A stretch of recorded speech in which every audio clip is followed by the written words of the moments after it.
पुस्तकं भेटते मग काय शिकू याच्या? काय गोष्ट करू राहिला तू? फाटल्या पुस्तक कपडे बिपडे नाही भेटत का? कपडे खूप शिवा लागते आम्हाला. आमची दुकान आहे, दुकानातून आणा लागते मग शिवा लागते. हे सांग, जिल्हा परिषदच्या शाळा कशा आहे इथं? मी जिल्हा परिषद मध्येच आहे ना. अरे बापरे, असं वाटत नाही तू जिल्हा परिषद आहे म्हणून तुमच्या? नाही, मी आता 9वीत आहे. किती शाळा बदलली असेल मी ना? मला नाही बाबा माहित, तूच सांग. 9 शाळा बदलल्या मी. 9वीत 9 शाळा? 9वीत 9 शाळा. नाही अरे काय छान बोलून राहिला तू. नर्सरी पासून 9वी पर्यंत 9 शाळा बदलल्या मी. नर्सरी पासून? हो. असं खूप मी पहिल्यांदा ऐकत आहे. 9 शाळा बदलवल्या. शिक्षण तुला बरोबर भेटलं नाही? काय वाटते तुला मग? सरकार याच्यावर गंभीर नाही आहे? इथं काही आमदार झाले, इथले खासदार झाले, काही शिक्षणावर लक्ष दिलं नाही असं म्हणायचं? कोण आहे इथला आमदार? दादारावजी केचे आहे बा. चांगलं काम केलं ना त्यांनी? शिक्षणावर चांगलं काम नाही केलं? शिक्षणावर कुठं नाही केलं. आम्ही हे बघा, हे गांधी विद्यालयाचे पोरं आहे, हे यांचे ड्रेस बघा तुम्ही. लपू नका या ना, बोलके ना बोलते तो.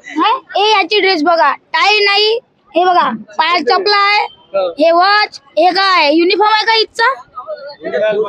मग हे गरीब म्हणणं असं आहे की म्हणजे चांगलं शिक्षण मिळालं पाहिजे, चांगलं ड्रेस मिळाला पाहिजे, पुस्तकं चांगलं मिळालं. आता गांधी विद्यालयाच्या बाजूनं कॉलेज बनवला. कॉलेज इकडे थोडस त्या पाणी केलेवाल्याला जास्त त्रास होत आहे. आपण तू चांगला बोलू राहिला यार, तुला मला असे चांगले बोलणारे पोरं पाहिजे, चांगले चांगले सगळं चांगलं बोल. इथं त्या गांधी विद्यालयाच्या बाजूने एक कॉलेज बनवला. आता आपल्या आर्वीत एवढे कॉलेज आहे, ज्युनियर कॉलेज आहे, पॉलिटेक्निक आहे, हे आहेत, हे आहेत, गव्हर्नमेंटचे लय कॉलेज आहे.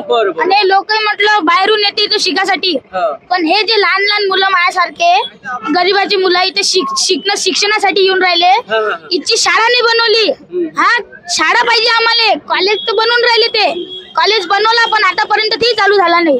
कॉलेज बनवून आता तसंच पडलाय. तुला एक सांग, म्हणजे सरकारी शाळा पाहिजे का प्रायव्हेट शाळा पाहिजे? म्हणजे सरकारी. मग सरकारी शाळेची खिचडी खायची, घरी जायचं, अभ्यास करायचं, झोपून जायचं. हे प्रायव्हेट शाळामध्ये काय आहे, आता फीस भरा. तू किती 9व्या वर्गात? तुझं तर मतदान नाही पडत. तू नेता बनशील तू? नेताच बनायचं आहे ना मला. सगळ्यात नेता बनल्यावर पहिलं काम कोणतं करशील मग? गरीबाचं भलं. विद्यार्थ्यासाठी? विद्यार्थ्यासाठी करण ना मी. शिक्षणाचं आमदार बनशील मतदारसंघातला आर्वीतला? आमदार बनायचंच नाही मला, डायरेक्ट मंत्री. मुख्यमंत्री. हे आता हे 10-5 हजार लोकांचं मला काहीच नाही करायचं आहे, पूर्ण मला महाराष्ट्राचं पाहायचं. आपला महाराष्ट्र लय मागा चाललाय इथं. आपला जे महाराष्ट्र आहे आताही लय माग आहे म्हटलं. याचे इच्छे रोड पाहून घ्या, नाल्या पाहून घ्या, सडलेले बास येते बघा, अंगाले फोडे आले. आता मच्छराची दवाई नाही, घुमवली काही नाही, घरी झोपलो होतो, मच्छर आला का पायाले चावला. म्हटलं अरे ओडोमास आणा लागन, तर मग ओडोमास कुठून आणू, पैसे नाही. अशी गोष्ट आहे मग आर्वीची. अरे बापरे, खासदार आर्वीचा झाला, आमदार आहे. कोण आहे खासदार? अमरभाऊ काळे. अमरभाऊ काळे काम नाही करत? काम नाही करत अमरभाऊ काळे? हे माहित नाही आपल्याला, पण एवढं माहित आहे ते आता रामदास तडव यांचा विरोध होता म्हणून ते निघाले. अच्छा, गलतीने निघाले काय? हे आपल्याला माहित नाही, गलतीने निघाले. सांग आता तू, मला काय समजते आमदार कोण आहे, खासदार कोण आहे, हे तू म्हणजे हुशार मुलगा, हुशार आहे तू, बाकी शिक्षणातही हुशार आहे. आता आमदार कसा पाहिजे तुले? जय दादा सारखं. दादा सारखं फॅन निघाला का रे बाबा? मग 5वी पासून मी बच्चू भाऊचा फॅन आहे, जयदादा फॅन आहे. हे बघा हातात ते माझा टॅटू आहे. बापरे, प्रहारचा टॅटू दाखवा, टॅटू दाखवा. अरे प्रहारचे सगळे कारण आहे. आता माझ्याजवळ असा मेन मुद्दा आहे का आता लाडकी बहीण योजना काढली. थोडं चांगला बोलत आहे. कसं आहे, महत्वाचं असे मुलं हे जे आहे ना खूप हुशार आहे, आणि असे मुलं म्हणजे खूप कमी भेटतात आम्हाला. आम्ही आतापर्यंत खूप मोठे डिबेट केलेले आहे, पूर्ण जिल्हे फिरून आलो, पण या मुलासारखा मुलगा मिळाला नाही. आणि त्याच्यामध्ये जी हिंमत आहे बोलण्याची, ते खरंच तुला बेटा सलाम, तू मोठा माणूस बनशील, मंत्रीच बनशील. काय सांग आता पुढचं काय? आता लाडकी बहीण यांनी काढली.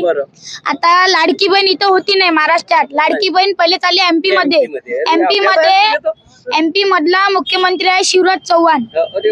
माझी आत्या तिथे एमपी मध्ये राहते. ते मला सांगे आम्हाला महिन्याचे म्हणे 1500 रुपये भेटते म्हणे. जे शिवराज चौहान आहे त्याला सर्वजण मामा म्हणते. बरोबर? हा, ते बरोबर आहे. पण आता यांनी लाडकी बहीण योजना काऊन काढली याचाही माझ्याकडे मुद्दा आहे. म्हटलं हे विचार आहे का काय मुद्दा आहे, कसा आहे, काऊन काढली? आता लोकसभेमध्ये रामदास तडसची सीट पडली. महाराष्ट्रात आपली लोकसभामध्ये बीजेपी हारली म्हणून यांनी आता हे विधानसभाने हारावं म्हणून यांनी लाडकी बहीण योजना काढली म्हटलं.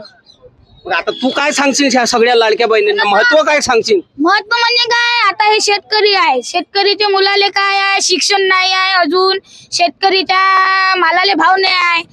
सोयाबीनचे रेट कमी झाले, तेलचा पिपा वाढला, पेट्रोल महाग झाला. मी गाडी चालवतो असं नाही म्हणत, लायसनची कायले गरज आहे? अरे तर नियमात राहून काम करत, मंत्री झाल्यावर असंच अनलिगल काम करशील का? नाही, मंत्री झाल्यावर तर नियम बनवून टाकीन मी. तेच तर म्हटलं, सर्व लहान मुले गाडी चालवावे, सर्वांना रोजगार दिले. दारूबंदीच्या संदर्भात काय करशील मग तू मंत्री जर झाला तर? जमता तू आता ठीक आहे, मुलांना सगळे सुट देशील.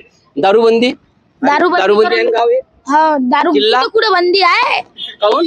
चौकात दारू भेटते, आरवीत भेटते, वर्धा जिल्ह्यात भेटते. मग हे काम करशील नाही का तू आल्यावर? करण ना, काऊन नाही करण? बरं, फक्त मला येऊ तर द्या, एकदा मंत्री तर बनवून द्या. पण तू बनशील मंत्री? बनन ना, नक्की बनन. आता एवढं तू चांगला बोलू राहिला, आता जयदादाचं तू नाव घेतलंय, जयदादासाठी प्रचार करशील का तू? म्हणजे ब्रँड एम्बेसिडर बनशील का आयुर्वेदला? काय सर्व करीन मी जयदादासाठी, कारण तो माणूस आहे म्हटलं का. आता बंजारा लोकांना इथं घेऊन गेला म्हटलं पोरा देवीले. आता इथं पंढरपूर महाराष्ट्र दर्शन यात्रेला नेऊन राहिले. त्या माणसाले कोणाच काही पद आहे का एवढं सांगा मला. पण एखाद्या बिमारीसाठी काही करते का जयदादा? मग नागपुरात जाऊन विचारा तुम्ही, एम्स हॉस्पिटल आहे ना, तिथे जाऊन विचारा. आरवीच्या आता लोकांना विचारून घ्या, ज्यांच्या दादाने ऑपरेशन केलंय, काही केलंय, फुकटात ऑपरेशन होते, काही रुपये नाही लागत, ज्यांना ते खर्च लागते. आता जो इथं पेटी वाटपचा कार्यक्रम होता, त्या माणसाले मारलं.